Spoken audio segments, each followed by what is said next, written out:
Hello everyone, I'm Dr. Vishnu Gade, Consultant Psychiatrist at Kamineni Hospitals, Koti, Hyderabad. And I'm here today to talk to you about mental health and its importance in today's world. So, in this video, I'll be discussing about depression and how it is diagnosed, the investigations done, the treatment options available to the patient, and key points that the family members must be aware of that will help in better prognosis and treatment of depression. So, the diagnosis of depression is primarily based on a good psychiatric history, following the diagnostic guidelines of WHO ICD-10 and DSM-5, along with the physical examination of the patient. Objective rating scales for depression can be useful in clinical practice for documenting the depressed patient's clinical state. In addition to focused questioning on mood, it is useful to administer a standardized rating scale such as Hamilton Depression Scale (HAM-D) or Beck's Depression Inventory (BDI) as a baseline measure prior to any change to management plans. Patients with depression who often complain of poor memory or concentration can be administered the mini mental status examination.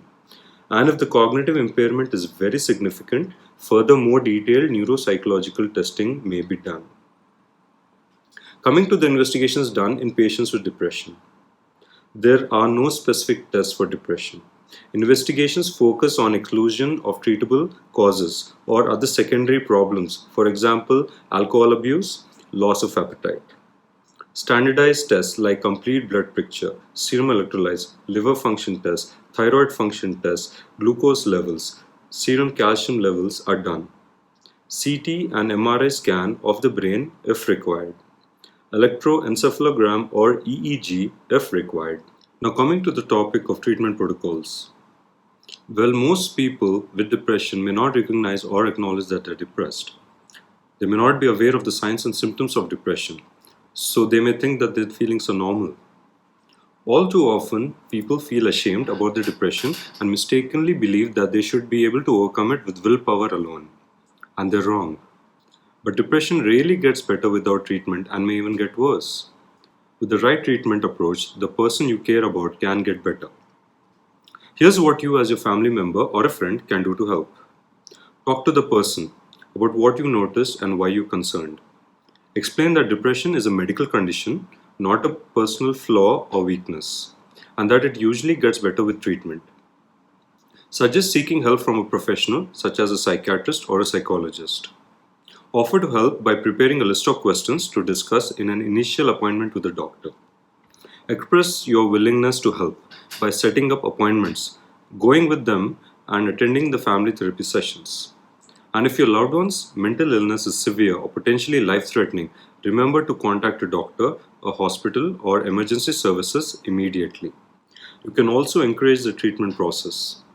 Worsening depression needs to be treated as soon as possible. Encourage your loved one to work with his or her doctor or mental health provider to come up with a plan for what to do when the signs and symptoms reach a certain point.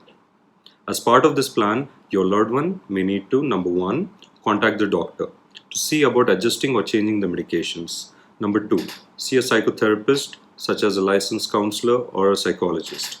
Number 3, take self-care steps such as being sure to eat healthy meals, get an appropriate amount of sleep, and be physically active. It is also important to understand suicide risk, as people with depression are at an increased risk of suicides. So if your loved one is severely depressed, prepare yourself for the possibility that at some point he or she may feel suicidal. Take all the signs of suicidal behavior very seriously and act on them immediately. Sooner the better. Treatment of patients with mood disorders should be directed towards several goals. Although current treatment emphasizes on medicines and counseling, treatment should also tackle the number and severity of the stressors present in the patient's life. Overall, the treatment of mood disorders is rewarding for the psychiatrist and the prognosis is also very good. But they are sometimes very chronic and the psychiatrist must educate the patient and the family about future follow-ups, and it is very crucial. Now coming to hospitalization. The patient can also be hospitalized when there is a high risk of suicide or homicide, and severe reduction in the patient's ability to get food himself and shelter, and also for investigations. Patients with mood disorders are often unwilling to enter a hospital voluntarily and thus may have to be involuntarily admitted, as they cannot make proper decisions themselves. Now, coming to medications and pharmacotherapy. Medicines such as antidepressants are used to treat moderate to severe depression. Usually, medicines can be started on an outpatient basis, while severe cases may require admission. Choice of the antidepressant used is guided by anticipated safety and tolerance, anticipation of the side effects, presenting symptoms, and history of prior treatments, etc. Some of the medicines used in the treatment, for example, are SSRIs such as escitalopram, fluoxetine, and paroxetine, SNRIs such as duloxetine and venlafaxine, TCAs such as amitriptyline. Anti-anxiety medications can also be used in combination. Counseling the patient and the family is also very important. Three types of short-term psychotherapies that can be done to help the patient are cognitive therapy, interpersonal therapy, and behavior therapy. Physical activity and yoga can also decrease the depressive symptoms.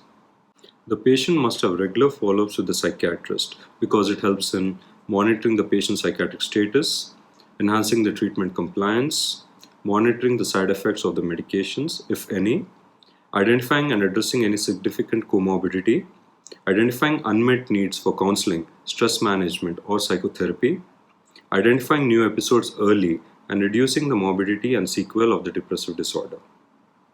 Maintenance treatment will usually be monitored by the doctor with specific advice about continuation of the medication and what to do when and if the symptoms reappear. So, what are the goals of the psychiatrist? We want to improve the mental health of all the people in India and to provide support and advice to all the patients affected. Mental health affects us all and is equal to physical health. It affects the old, the young, the rich, and the poor equally. We want to promote awareness, understanding, reduce stigma, and to give a voice to those who have none. We aim to help individuals lift themselves out of the impacts of poor mental health in India, and we seek to ensure that all people, especially those with the fewest resources, hold a good state of mental health and to secure opportunities to succeed in their life. So, the ultimate aim is to help the patient return to his or her normal activities, academic, employment, home life, and social activities in a smooth transition. I hope this video was informative and I wish everyone good health and stay safe. Thank you.